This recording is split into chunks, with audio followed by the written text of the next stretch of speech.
You're listening to The Globalist, first broadcast on the 23rd of March 2026 on Monocle Radio. The Globalist in association with UBS.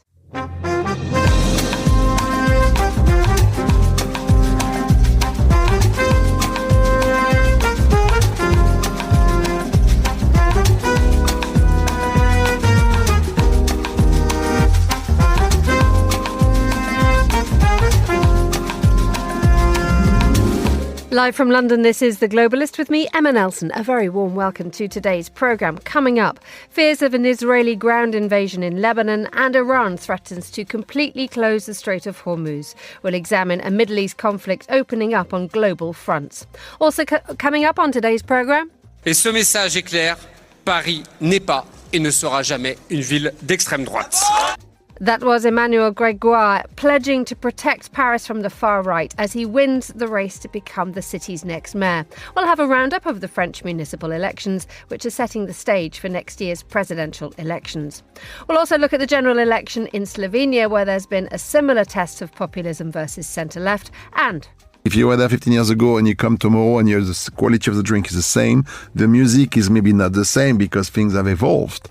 But the experience has to be amazing. It's what we aim to reach. We'll hear about the experimental cocktail club working hard to shake up the drink scene. Plus the papers too, and what has K-pop done to transform South Korean tourism? That's all coming up on The Globalist, live from London.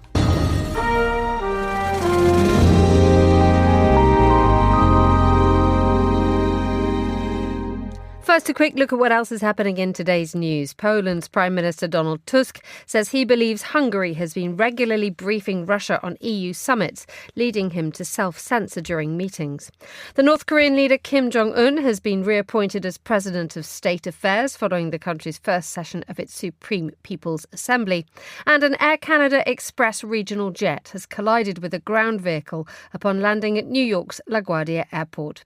Stay tuned to Monocle Radio throughout the day for more on these stories. But first, Iran says it'll completely close the Strait of Hormuz if the United States acts on threats by President Trump to attack its power plants. On Saturday, President Trump threatened to obliterate Iran's power supplies if Tehran didn't reopen the strait within 48 hours. Well, from Tel Aviv, I'm now joined by Nimrod Goren, who's president and founder of the Israeli foreign policy think tank Mitvim and the executive board member at Diplomed. A very good morning to you. Welcome back, Nimrod. Good to have you with us. Thank you, Emma. Good morning. So just briefly recap the events over the weekend that led Donald Trump to make such a strong threat about what he intends to do. There seems to be an understanding that what was hoped to be a short and decisive strike against Iran is turning into something that is much more prolonged and becoming more complicated with regional and international implications, not only on security, but also on energy. Late last week, we spoke about Netanyahu maybe attacking energy facilities in Iran against the wish of Donald Trump. At least that's the way Trump was presenting it. But now it's Donald Trump who is taking the lead in such threats and aiming to take such actions against Iran in a very short term, which will probably have very clear consequences and prolonging the conflict even further. Indeed. I mean, at the end of last week, we were talking about whether the United States and Israel were in step. And there were doubts given the fact that, the Israelis launched missile strikes on an Iranian natural gas field. And this led to retaliation by Tehran. Do we get the sense that the Israelis and the Americans have now come back together again? Or are we now looking at two different wars being led by two different countries?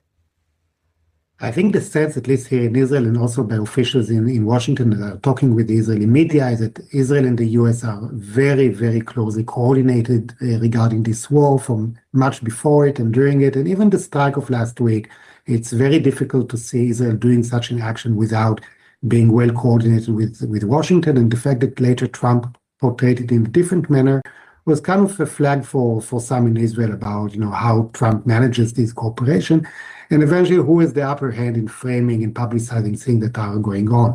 But generally, I do not think that reflects any rupture or major rupture between Israel and Washington on this war, and the two sides are clearly coordinated both on Iran and also on Lebanon, which is like a minor fund for the international community, but here in the region is becoming a major issue. Let's look at what the point that you raised a moment ago about how this is now having global consequences. I mean, just following the Financial Times this morning, it says that stocks are absolutely tumbling. We have Asia-Pacific stock market sliding. Brent crude, the price of oil is going up. But we also have gold prices falling as well. This global destabilization of the markets is a really serious issue now, isn't it? It is, and not being an economic expert, I think it reflects both the uncertainty within the international community about this war and where it may lead to, but also the practical concerns of countries at stake. And looking at it from an Israeli perspective, the natural gas production of Israel has been stopped and limited because of the security concerns regarding the infrastructure. That immediately impacts the regional cooperation, regional relations that Israel has with Arab neighbors, because Israel has gas export deal with Egypt, with Jordan, and there is indirect flow to other countries in the Middle East. And all of that is kind of jeopardized. And that's only in a very micro level in the region itself. So trying to look at how this impacts, for example, the Gulf countries, the Asian countries, even the European and American markets, I think the repercussions could be very, very large. And that's why those threats made by Trump and the ultimatum that is going to end like tonight, whatever happened then, really has a danger of not only more of a military conflict, but something that gets a bit out of control in terms of its implications and therefore may lead us into a much longer problem going on. Let's look at this ultimatum that's been made by Donald Trump. Iran has basically said that it will reopen the Strait of Hormuz if the rest of the world lifts sanctions. It needs freedom of trade for all countries. What is the likelihood to happen? Because Iran's international sanctions have crippled its economy. So Iran is now using both the conflict and previous sanctions as bargaining chips with the United States. One does not imagine that this will go down well with the White House.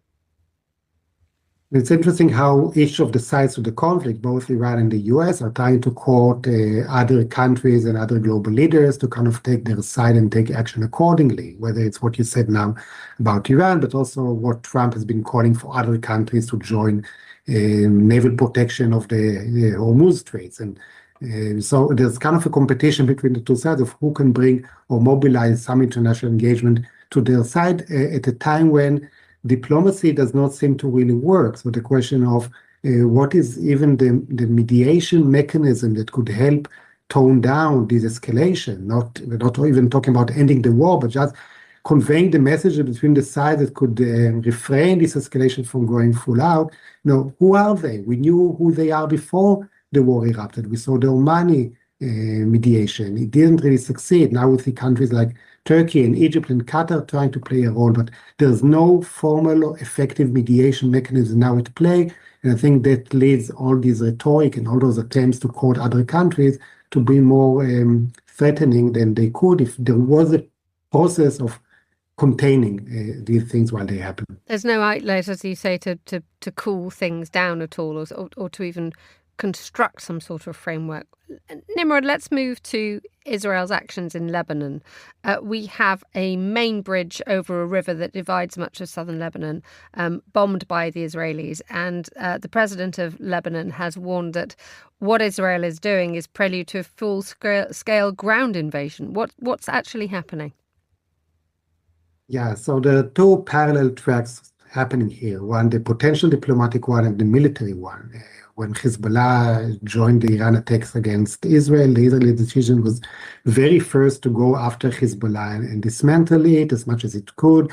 It was already in the cards in December, January, then it was postponed because of the domestic protests in Iran and the Israeli wait to see what will happen. But I think the Netanyahu government was very clear on not enabling Hezbollah to rearm and reposition itself within Lebanon. And the fact that the Lebanese government, the Lebanese armed forces did not take the action that Israel wanted them to take in terms of disarming Hezbollah, eventually led Netanyahu to order such an attack, which is, yes, it involves ground operation, which is expanding. Israel is trying somehow to balance between going after infrastructure that serves Hezbollah, but refraining from going after infrastructure that is of the Lebanese state. And that is linked to the other process, which is, for the first time, a willingness by the Lebanese leadership to engage in direct diplomatic talks with Israel. That's something that the countries did not have in the past. There is an offer put forward by Lebanon. It's unclear what the Israeli position is. Don't think there was any response now. But that's an opportunity. And the fact that Israel and Lebanon, who share some geopolitical interest now vis-a-vis Hezbollah, but also vis-a-vis Iran, if they could be pushed and supported into a diplomatic track, I think for the post-war period, that could really be a positive silver lining coming out of this all. But now again, it's between launching negotiations for diplomatic engagement and containing and escalating reality on the ground. And again, how to balance both is a challenge that is not only we see it regarding the US and Iran, but also between Israel and Lebanon. Nimrod Goren, president and founder of the Israeli foreign policy think tank Mitvim in Tel Aviv. Thank you so much for joining us on The Globalist.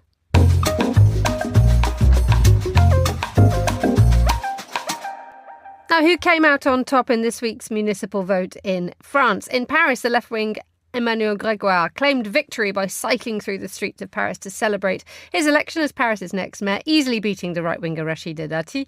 Out of the big cities, however, the Rassemblement National, the far-right national rally, said it had made gains in the medium to small-sized towns, but in a surprise, didn't do so well in the big cities. Well, to bring us up to date with all the big stuff that happened overnight is Alexandre Kouchnel, journalist and political analyst, joining us now from Paris. Good morning, Alex. How is Paris this morning with a new mayor? Well, it hasn't changed that much, to be honest, but it's been a rather long night, and it probably won't change that much because its new mayor has been part of the team who's been running the city for the past 25 years. But you can get in the atmosphere and the reaction from last night that there was a sigh of relief coming from the Parisian left after this rather large victory. And it is a decent one, isn't it? I mean, you're looking at Le Parisien this morning. He won more than half the votes. Rachida Dati, 41%. Was there any doubt that he would lose? Well, yes, because in the aftermath of the very first leg, the right kind of all came together with two candidates dropping out of the race in order to help the Rachida Dati sort of turn over the city after more than 25 years of socialist rule. So there was this moment where the right thought it could sort of rally and finally win the day. But it turns out actually that the debate that took place between the two legs was critical to show that the Rachida Dati was just not ready.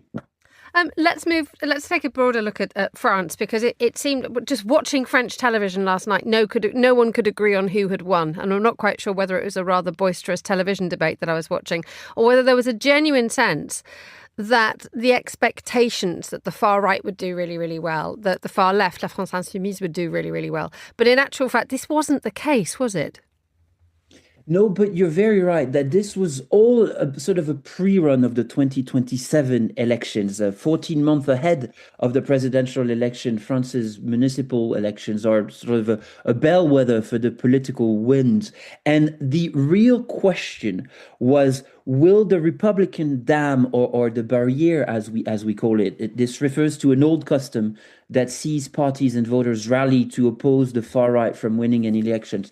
The question was, would it hold? And not only is it holding, but it's also growing now to include opposition to the far left winning major elections. You're very right in saying that both extremes didn't do so well. And in fact, the real learning of last night is that the sort of traditional left, the Socialist Party, does not do well when it holds alliances with the far left Insoumis. The real learning from yesterday is that there is a way now for French politics to sort of come back to a more mature and, let's say, more civil discourse, because the left and the far right are not doing so well. Let's have a look at the far left and the far right in individuality. The far right, I mean, we saw Marine Le Pen last night saying things along the lines that she was happy that middle-sized towns and smaller towns had fallen to the national rally. But there was this sense, wasn't there, generally, that preamble to the French presidential elections next year was not properly grasped by the far right. Yeah, no, you're very right. It actually failed to secure any of its real targets. It failed to get elected in Toulon. It failed to get elected in Marseille. The only positive outcome for the far right yesterday was the town of Nice, where actually its candidate, a former conservative turned far right, Éric Ciotti, won the mayoral race. But what was striking yesterday was that if you listen to every party, they all won.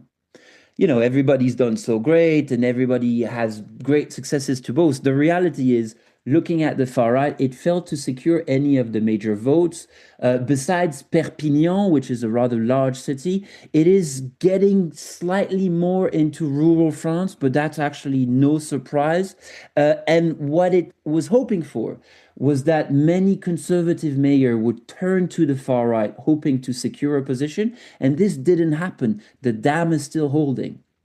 And also just looking at the Le Parisien this morning, the president of the Île-de-France region, she's just appeared on RTL and she said that she wants clarifications about ambiguities. Now, I think this is suggesting that Republican candidates, that the centre-right, who up until now have been really, really struggling, never allied themselves with the far right, but they want this rule to be enshrined in law. I mean, just looking at that, there's a sense that people actually want to solidify the uncertainties of last night. Well, yes, because they're all gearing up for 2027. And the only question now is, which alliances can you make? And also, who will be the front runner for the right? Because they have many candidates. None of them has enough clout to sort of become the natural leader of this conservative bloc. So they're all trying to position themselves. To be honest, the conservatives did rather well in these mayoral elections. They're usually sort of well-known figures locally, because bear in mind, what happened yesterday and the week before that were actually 34,000 local elections. So everybody's scrambling this morning to try and see national learnings and see what we can sort of forecast for 2027. But the reality is that some of these elections happened on very parochial issues. And it's really hard to sort of set aside everything that happened. What we can say for sure is that last night was a good night for rather traditional parties. It was a bad night for far right and far left parties. But it really also was sort of the kickoff for the 2027 elections. And it's going to be a very long year in France political parties. Yes, and I think we'll be following every twist and turn on it, Alex. But finally, if we just cast our minds back to where all this sort of exploded was the creation of Emmanuel Macron's party, which ended up being called Renaissance. Where do they stand now? Because they were the ones that wanted to reinvent French politics and ended up exploding it. Yes, you're very right. In a sense, they did reinvent politics. They managed to sort of fuel the rise of both the far right and the far left, and especially the far left, France Insoumise, who's seen a spectacular rise in number and clout over the last 4 years. Yesterday, the Renaissance Party was nowhere. And what they're showing it is that, Macronism without Macron is actually pretty much dead. And they were boasting 2 wins, one in Bordeaux, one in Annecy. But bear in mind, again, there are about 34,000 elections that took place last night. If you won in only 2 places, you're not doing so well. And they are part of this sort of big maneuvers trying to gearing up to 2027. But the reality is, how can you survive not only just, the name, but also the man who created the party? And yesterday's news for them was that it seems that you can't. Alexandre Kouchner, journalist and political analyst, joining me on the line from Paris. Thank you so much. Still to come on today's Globalist. Baby, I just swim. Wanna fall in love your skin. Swim. There was rather a lot of BTS swilling around the world this weekend as they made their comeback appearance in Seoul. Great triumph it was as well. We'll hear more about the effect on South Korean tourism a little later on today's programme. Craft is a matter of perspective, a unique outlook, and obsessive attention to detail. With UBS's Chief Investment Office Houseview, we're focused on identifying the latest investment opportunities and market risks to help you achieve your financial goals. so you get the big picture broken down into thought-provoking insights. Delivered daily and curated by over 200 globally connected, locally active analysts. UBS. Banking is our craft.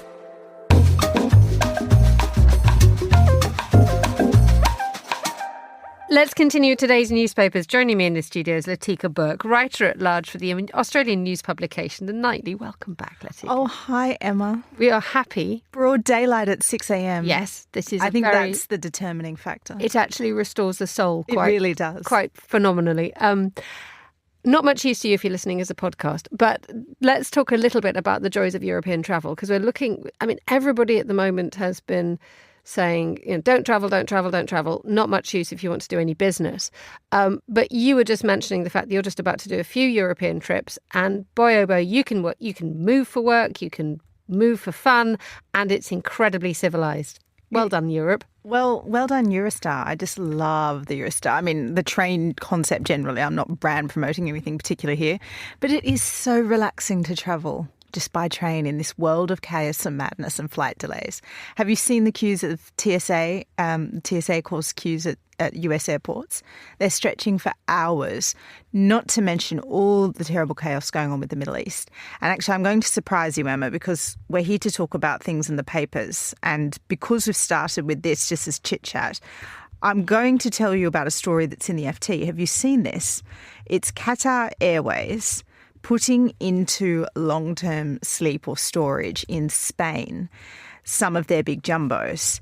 Now, does that ring a bell? Do you remember this happening during COVID? It did. It's moved. I'm just looking up now. I'm looking at the aviation. Exactly. Qatar Airways, according to the journalist Peter Campbell, just published in the FT this morning, has sent 20 of its largest aircraft to a site in Spain that's used for long-term storage.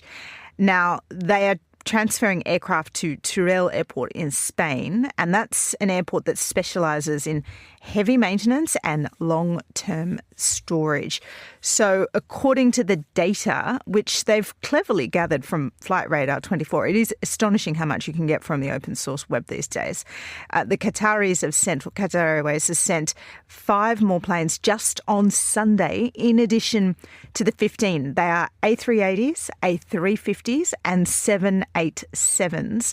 And so that's quite important, particularly as an Australian, because that means they're the long-haul planes. Indeed. For the long-haul flights. And also, what would that suggest, Emma? Long-term storage? That means the Gulf thinks this crisis is going on for a long time, despite whatever is coming out via Truth Social from the president. And as someone who does travel regularly using the Middle East as a hub, when you hear that the A380 and the A350 and the Boeing and the Dreamliner are all going to be put into sort of long storage, that suggests, as you say, that this is going to last a long time. But the sense that the Middle East becomes the great aviation connection point comes under question, doesn't it? Oh, absolutely. I think this threatens the entire model that the Gulf states have had with their aviation. And a couple of things. I'm getting a bit of PTSD COVID from all of this. Is anybody else? Because I remember when we had airlines, particularly Australia's Qantas, doing this, they put in to long-term storage their big planes in LA, I think it was. It actually takes a long, long time to get those planes back out of storage. It's not as simple as, okay, we're back up in the air, the airspace is good, let's go. Actually, the process of sending these big jumbos off to sleep for a while means the wake up is also long. So just factoring in that very time scale itself suggests this year could be a bit of a write-off for aviation long haul. As an Australian, we are all freaking because the prospect of getting home, even booking something, thinking that it might come through, and that if you book it, it's going to be good for what it says, i.e. that it will be ensured that you'll get your money back. This is 2020 all over again. But it doesn't stop us from moving.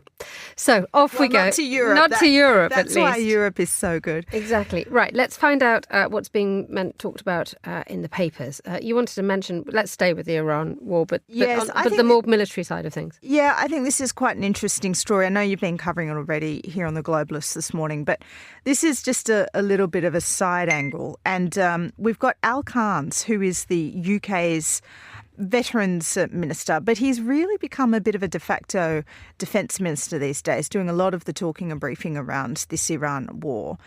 And he thinks that all of this in Iran precipitates British war with Russia within 3 years. Brace, brace, brace. Explain that for us. Well, Al Khan's is a guy to listen to. I sit on a lot of briefings with him, and he's a serious chap. He's a former colonel in the Royal Marines. And now what he is saying is that all this easing of sanctions that the Trump administration is doing, most recently on Iranian oil, but before that, you'll remember the sanctions have been eased on Russian oil.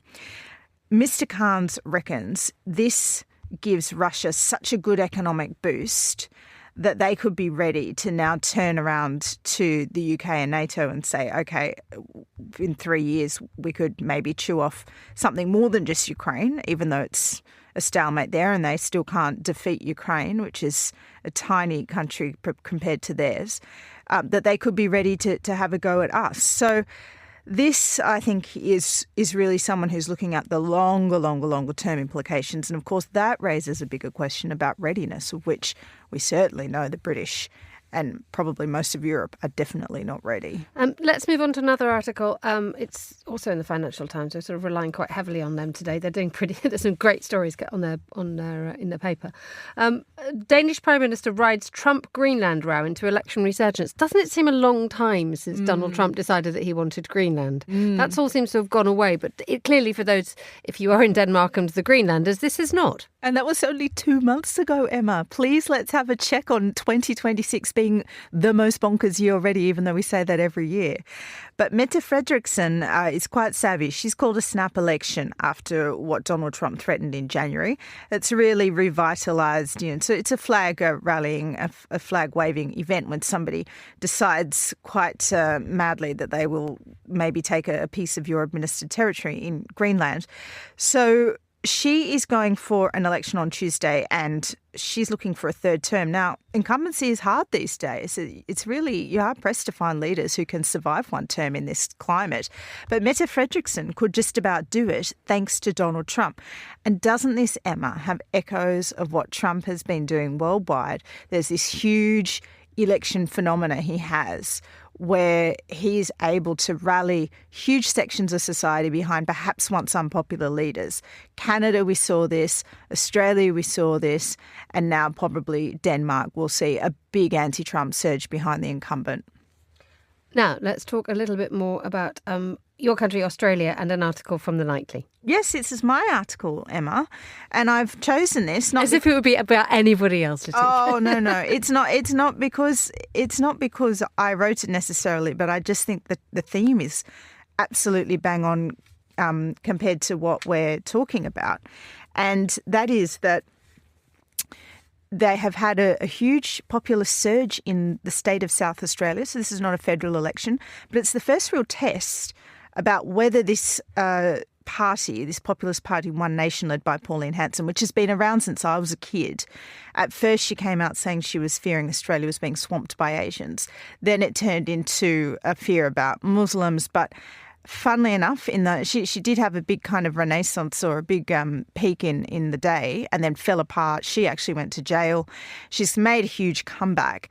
And it seems the times are finally aligning with her because she's outpolling, a similar case to what's happening in the UK. She's outpolling the traditional Liberal Party or the centre-right party. And in the state election has managed to win more votes than the existing Liberal opposition. It doesn't transform into seats necessarily because of Australia's system. But this, to me, is an absolute mirror of what's happening in the US and UK just 10 years after Brexit and Trump. And you write in your article about the fact that there are connections with other countries, Donald Trump and Nigel Farage, the UK's reform leader. But I wonder whether this is a sort of a genuine populist movement that's happening, or whether it is just their ability to rabble-rouse with excellent appearances with powerful appearances on social media and reality television. Well, I've written in this piece, and I don't think it's just a protest vote. And this is what all the traditional parties in Australia are trying to dismiss this rise as. And I think it's not a protest vote for two reasons. One, it's not a protest vote and hasn't been in the UK for some time, nor was it when they elected Mr. Trump a second time round. If you look at some of the structural underlying forces about why people say they're looking at populists in every one of those countries, and including most recently in Australia, it's that they think the system is broken and needs burning down. And that's a very, very different space to occupy, as opposed to, do you think taxes should come down or not? Do you think that the level of spending on welfare is a bit too high or not? Would you like one party to deal with this or the other? When voters start saying, I think the entire system is cooked and I want someone to blow the show up, well, that's when you get people taking a look at populists. And in Australia, I think that's an effect of the pandemic and the very harsh lockdowns they imposed. In the US, I think it was an effect of the financial crisis and the subprime mortgage collapse. And here, I think much the same. It was an economic situation. And in Australia, because the economy got through that financial crisis very well because of our mining industry, I think it's now catching up because of the pandemic and a global shock there. Latika Book, writer-at-large for the Australian news publication The Nightly. Thank you so much for joining me in the studio. You're listening to The Globalist on Monocle Radio.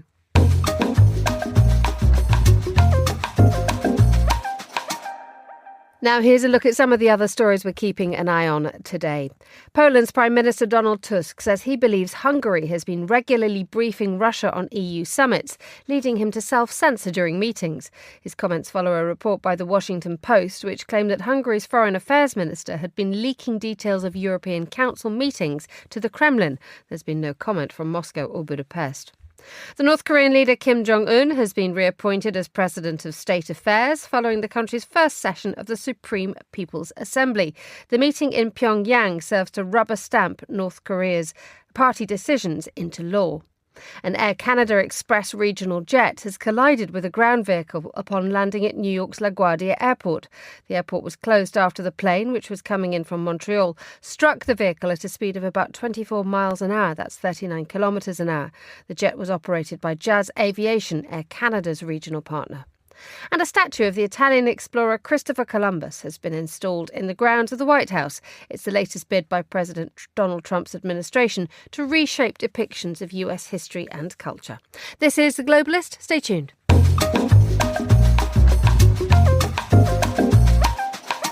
It's 8:32 in Ljubljana, 7:32 here in London. Now, votes are still being counted in Slovenia following parliamentary elections. Partial results show a tie between the right-wing opposition, led by the populist Janez Janša, and the ruling Freedom Movement. For an update now, we're joined by Guy Delorney, Monocle's Balkans correspondent. Good morning, Guy. Good morning, Emma, and good morning, everybody. Now, what I've just said is incorrect. It's just this second changed, hasn't it?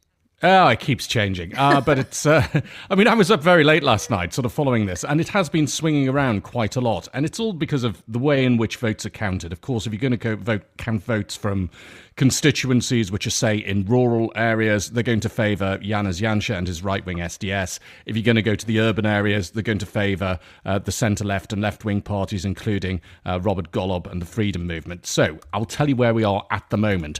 99.85% of votes have been counted. The governing centre-left Freedom Movement of Prime Minister Robert Golob is very, very, very narrowly ahead of the right-wing SDS of the former Prime Minister Janez Janša. When I say narrowly ahead, we're talking 28.6% versus 27.95%. And that equates to the difference of one parliamentary seat. 29 for Golob, 28 for Janša. You need 46 to form a government. Guess what? We're going to have very, very tense coalition negotiations coming up. And indeed, one wonders, is the result going to be declared today, given the fact that it is so close? No, it will not be declared today. And the reasons for that are, firstly, we've got the postal votes that are going to be counted today. And then in a week's time, we're going to have the diaspora votes. And in the previous election, the diaspora votes came to about 14,000 ballots. And the current difference between the two leading parties is 8,000 ballots. So, yeah, this is right in the too close to call territory we've got here, Emma. Were we ever expecting it to be this close? Yes, I was. I'm going to pat myself on the back here and say, yes, I did expect it to be this close. And I can literally back myself here because my son was doing a little bit of a polymarket wager on the results of the election. And about a week ago, I told him to pull out. It's too tight. It's too close to call.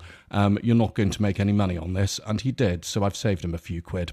Wonderful. Good parenting and journalism at the same time. Right, so where does this leave Slovenia, given the fact that if we have such tight races being run here, the difficulty remains is that, A, you've mentioned there's only one seat in Parliament, but B, the gap between the SDS, the right-wingers, and the freedom movement is enormous politically in terms of what they want to do with the country. Yeah, and I think this is worth, people aren't generally paying attention to Slovenian politics, Emma. So just so people know, there is a huge contrast between them. Now, if we look in terms of international outlook, Robert Golob and his freedom movement have been the most outspoken critics of Israel and their actions in Gaza and Iran of any country in the European Union, with the exception of Spain. So it's the equivalent of Spain in terms of being outspoken about Israel, Gaza, Iran. They're no fans of President Donald Trump. Slovenia has pulled out of the Eurovision Song Contest, for example, as well. They're very cooperative when it comes to the European Union and matters to do with Ukraine and funding. If we look at Janez Janša, he is an ally of Viktor Orban. There are friendly media towards Janez Janša in Slovenia, which are funded by allies of Viktor Orban. And Mr. Janša is also on the record as being a big fan of President Donald Trump. So you can imagine what his attitude is towards what's happening in Gaza and what's happening in Iran. Very different indeed. That's just on the international front. Locally, everybody here was going to be braced for what happened if Janša got in and what his attitude would be towards the media.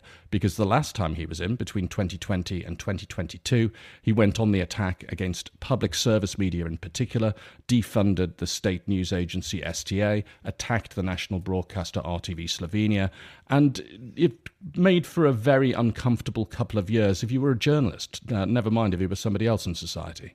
Guy, let's briefly touch on some other stories that are making the news in the Balkans. What's caught your eye?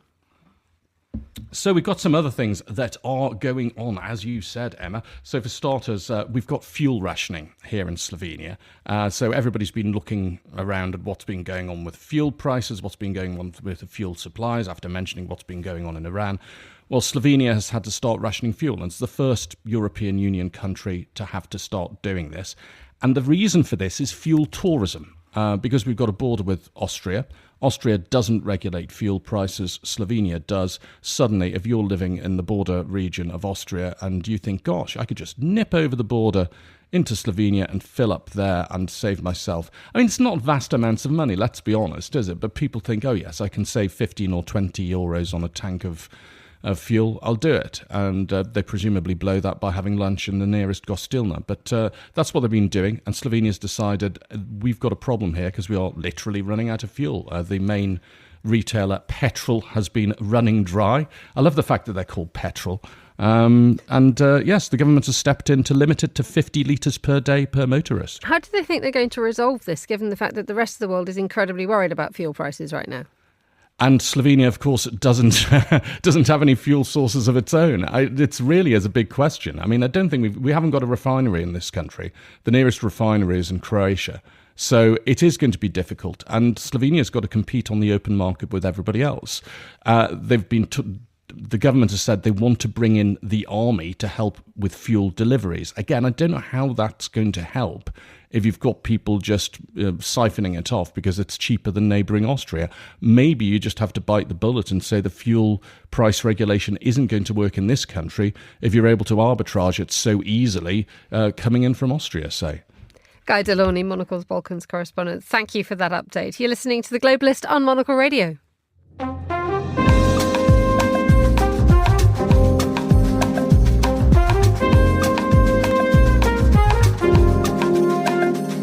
Now, let's talk a little bit about the 15-minute city. It was something that the Paris Mayor Anne Hidalgo championed a few years ago. As she departs, Paris considers the continuation of the 15-minute city, but it's had a large influence across the world. And we'll head to Singapore now, where we can hear from Monocle's Thomas Pinheiro. He takes us to the Tiong Bahru estate to see how Singapore is able to succeed at implementing the 15-minute city model with just one urban development.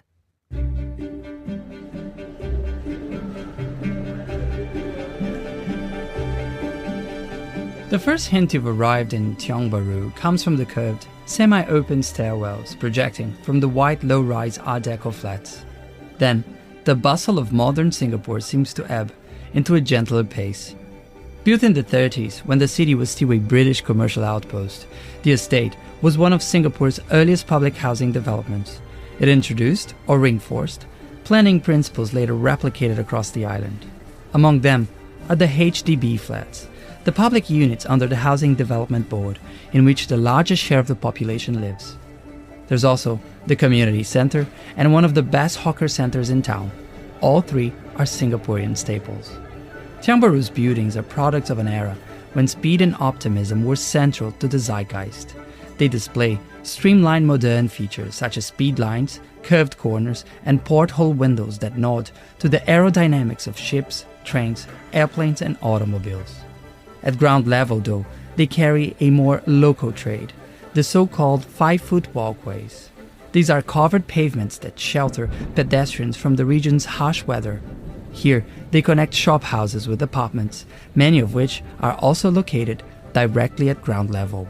The neighborhood has grown more desirable over time, attracting a growing number of affluent newcomers. However, it's tough to compete for an apartment here. Long-time residents seem resolute in their decision to stay, even as home prices now often hover around $1 million Singapore dollars. The social mix becomes clear as you move through the 5-foot ways and catch glimpses inside the homes. Design-led apartments with Noguchi paper lamps sit right next door to cluttered, frozen-in-time homes with original fixtures. Still, in this quiet neighborhood, the impression is of a community well lived in and generously shared. Common areas are lined with potted plants, incense burns on wall-mounted shrines, and there's the occasional bicycle tucked beneath the stairs. Across Tiong Bahru, architecture generations can be read as pre- and post-war, with the earlier blocks built to a more robust standard.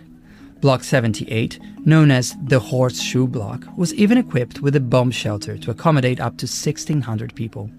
The post-war blocks, those with the curved stairwells I mentioned earlier, follow a more open principle and are interspersed with green spaces with beautiful and tall palm trees.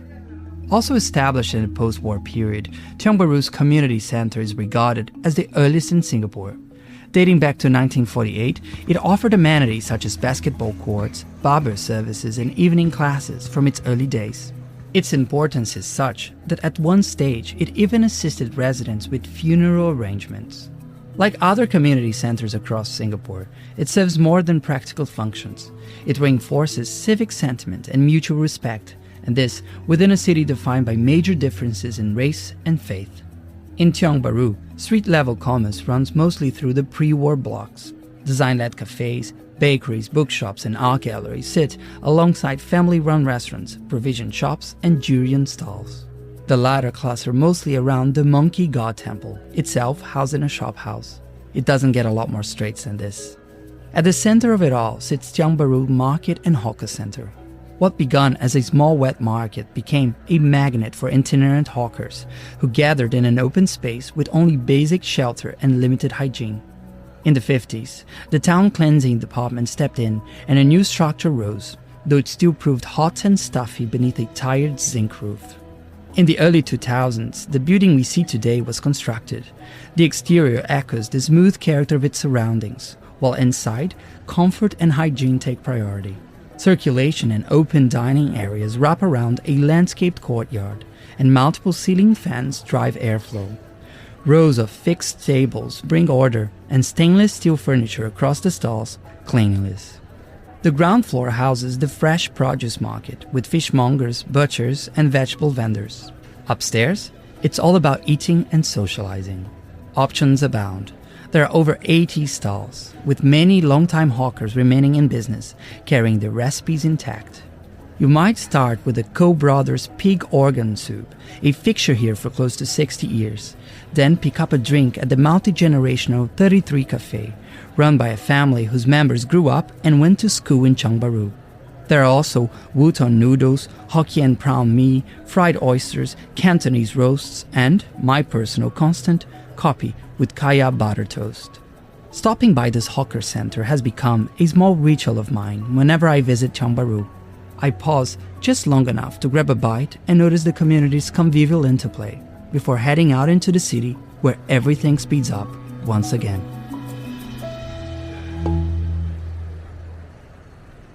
And that was Thomas Punero there, taking us to the Chongbaru estate in Singapore. You're listening to The Globalist. IQ, EQ, and AI. 3 components key to the craft of innovation at UBS. Because to stay ahead in a rapidly evolving age, you need a partner with decades of experience, endless passion for the work, and a finger on the pulse of leading technologies, bridging human expertise with artificial intelligence, all to elevate you. UBS. Banking is our craft.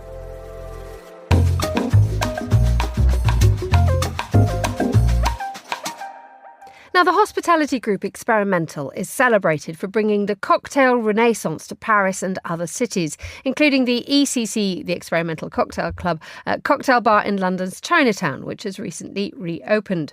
The group is almost 20 years old, and it operates bars, restaurants and hotels across many cities, from Venice to Monocle. A new property in Rome is coming up this summer.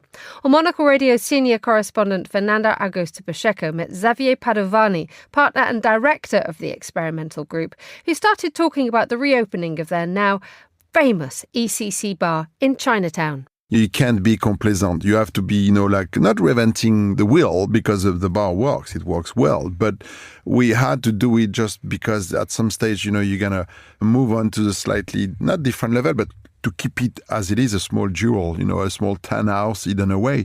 And it's funny because we opened 15 years ago, like from the moment we opened the door, it was a killing. People were like, what, Jar Street 15 years ago? I remember some of the guests we had to manage not to let in because there was a bit rock and roll at the time in that street. If you were there 15 years ago, you probably remember.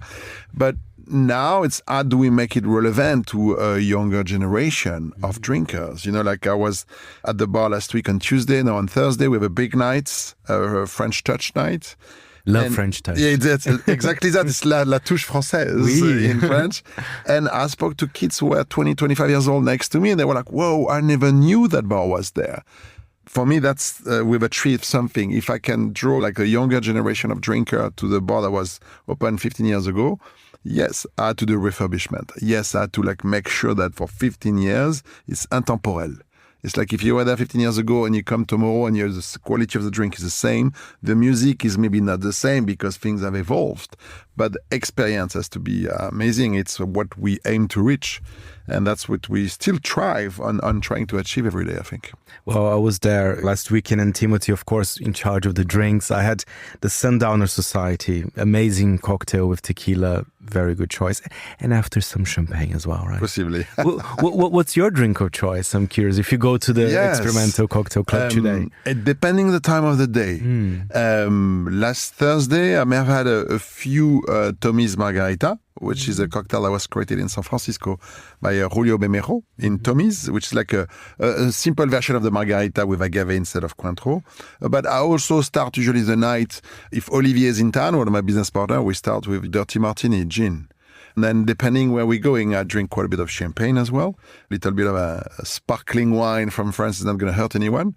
But it depends. Yeah, Martini early evening, then something a little bit more, long and a bit more, Paloma, is very fashionable at the moment. It doesn't hurt either. I must say that gin tequila is something of interest at the moment. You mentioned, of course, we're talking about the revamp, but, we have to be careful with the word because, as I said, the place didn't change that much, the ethos of it. Yeah. What makes a property experimental, part of the Experimental Group? Because I have to say, although there's been a lot of growth, new properties, there is something about it that makes experimental. For me, is the lighting as well, this kind of discretion. it's not flashy, but it's cool. It's a nice way to describe it. Sorry, that was a personal take. You've been there. It's first off, every single location we have means something to us, historically speaking. Be it Chinatown, we visited 1 million of different places to find this bar. Pierre Charles, Romeo Olivier, and I, we found that place again a few years back. It was a really dodgy bar, kind of like where you probably wouldn't want to go, but to find a place, to find a surrounding, a location, and to get a vision that says, you know what, whatever it is now, but you see what you can do with it in terms of potential and in terms of attraction and what you're doing. So I would say there's like a special things in the air in some location. You were talking about Menorca. In Menorca, the light is great. I remember flying there with my business partner, Pierre Charles, to meet Jean that was showing us a property to potentially do the hotel. We landed. 10 minutes later, we knew that that's it. We haven't seen the property yet. We're driving to... We know we got to do something there.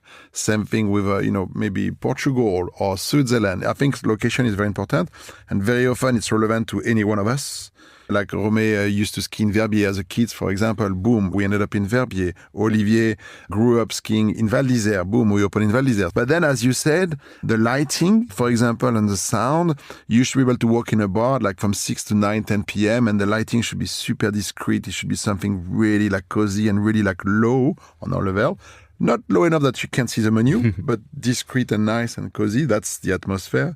The sound, you should be able to talk to your boyfriend, girlfriend, your friend, your cousin, everyone. And then, yes, of course, like past 10:30, 11 o'clock in East Chinatown, yes, the music on a Thursday, Friday, Saturday goes up a little bit. And look, if you want to dance, you dance. But there's nothing that is like your list. There's no scenario. Like what we try to create is a moment where wherever you are, anywhere in the world, in experimental cocktail club, for example, or in our hotels as well, that you there, it's a spot. And then you know what, you had a few cocktails, but hey, one other bit of champagne. Because you want to push the moment forward. I think it's the surrounding, creating the perfect surrounding, like no pretension, good drinks, good lights, and good music, yeah. And a good crowd. I can tell you, it's interesting going back to the topic of drinks, because sometimes we read articles, the young generation, they're not drinking anymore. Maybe there's a little exaggeration on that. Actually, I have to say, there was a little bit of a young-ish crowd, actually, on Saturday evening when I was there. You know, it's very funny you say that, because I'm all in for non-alcoholic kind of things. I have my favorite non-alcoholic brands. But I see the last few 15 months or 24 months, everyone, kids are not drinking anymore and all of that. I don't want to swear, on radio or whatever. I'll be very honest, there's a lot of BS. Agreed. When I'm at last Thursday, we do a night called The French Touch with Pablo Padovani from Mudoids, a band. So he's playing, he's getting a lot of people to come mix, French artists. One maybe well-known, maybe a little one less known, but we had Laetitia from Stereolab months ago. Last month was Lewis Hoffman, a few people come in. The crowd was between, let's say, 20, 21, 22, 23, 24, 25, and they drink like there's no tomorrow.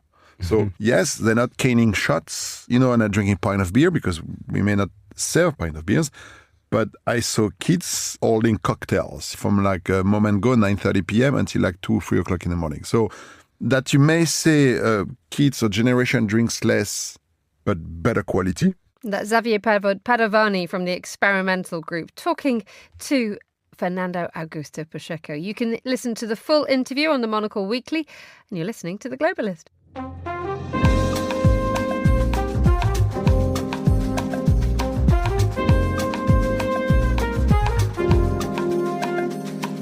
Finally, South Korea is experiencing a great shift in its tourism industry, thanks in part to the wild popularity of K-pop. How many of us were dreaming of cramming ourselves into Gwanghwamun Square on Saturday night to hear this?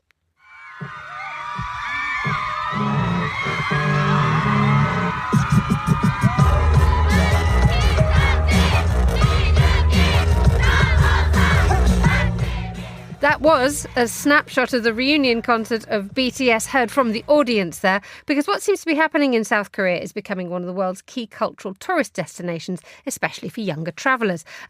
In the audience, in the square on Saturday night was Nemo Kim, journalist specialising in Asian issues. Nemo, welcome back. What was BTS like? They were amazing. I wouldn't I'm not sure if I can say this, but I wouldn't call myself a diehard fan. But even I was shouting out their names. It was excitement throughout the whole square. Did you scream? Yeah. I think I found myself screaming at times. Yes, it was pretty amazing.